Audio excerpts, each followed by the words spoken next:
This is a ball, and this is a pendulum.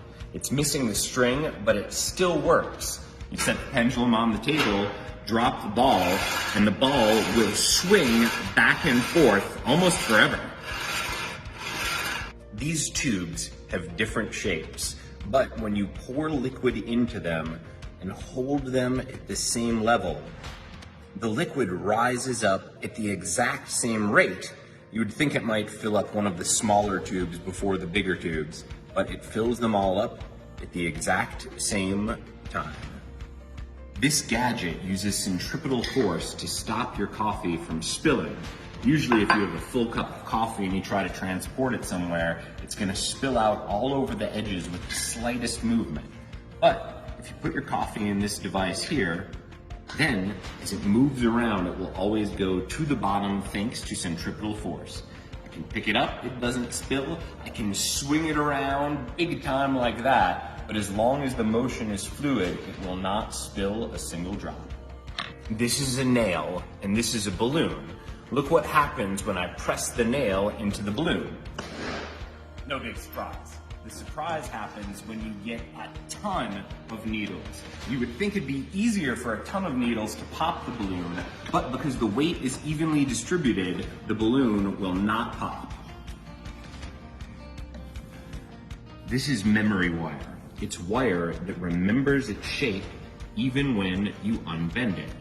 It all has to do with the temperature. When the wire's at room temperature, it'll take whatever shape you bend it out to be. But if you heat it up with a little hot water, it will go back to its starting shape. Let's try this out here.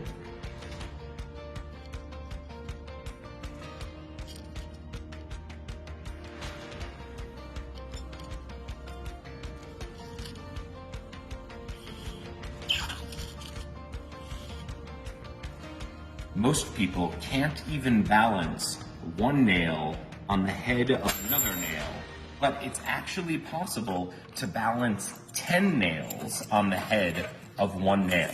It's actually easier to balance 10 than it is to balance just one. It's easy if you know the physics secret. You have to put all the nails on top of one of the nails in an alternating fashion. You put down every nail, but you leave yourself one. This one goes on top of the rest of the nails, and then the nail's weight will actually hold the other nails into place, and you can balance 10 on one. This is a Gazinta box. That means that the inside of the box is actually bigger than the outside of the box. Right now, the white box is the big one. This red and yellow box fit right inside of it. But even though it's smaller, it's big enough to accommodate the larger box. That's just basic physics. This is a wave machine.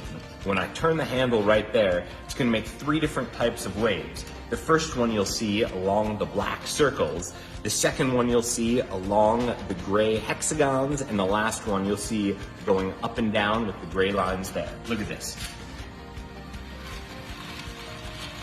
Here's the first wave. Now you can see the next type of wave, and then here's the last type.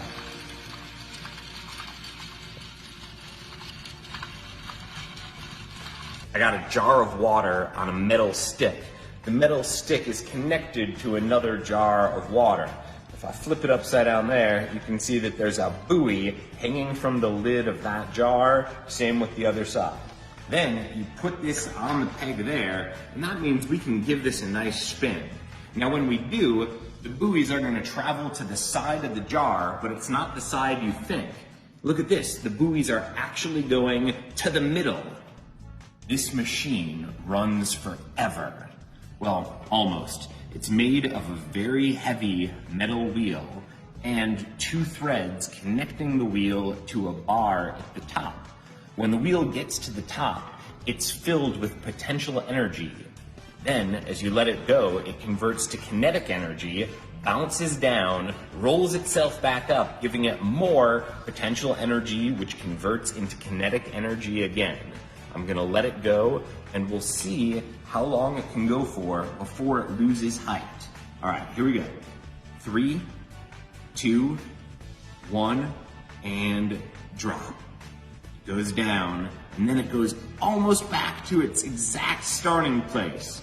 If you look, the amount of space that's going down each time is minimal. This is as close to a perpetual motion machine as you're gonna get. This end of the machine here is taller than that end down there.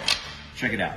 Tape measure, this end is about 2.5 inches, but if we go down to this side, it's only 2 inches. Now, that explains why, if you take a pen and put it in the middle, it's gonna roll in that direction, because this direction is lower. However, it's a little different with this block of wood. See, this block of wood, because of the way it's shaped, does not roll down the machine like the pen. The block of wood rolls up the machine.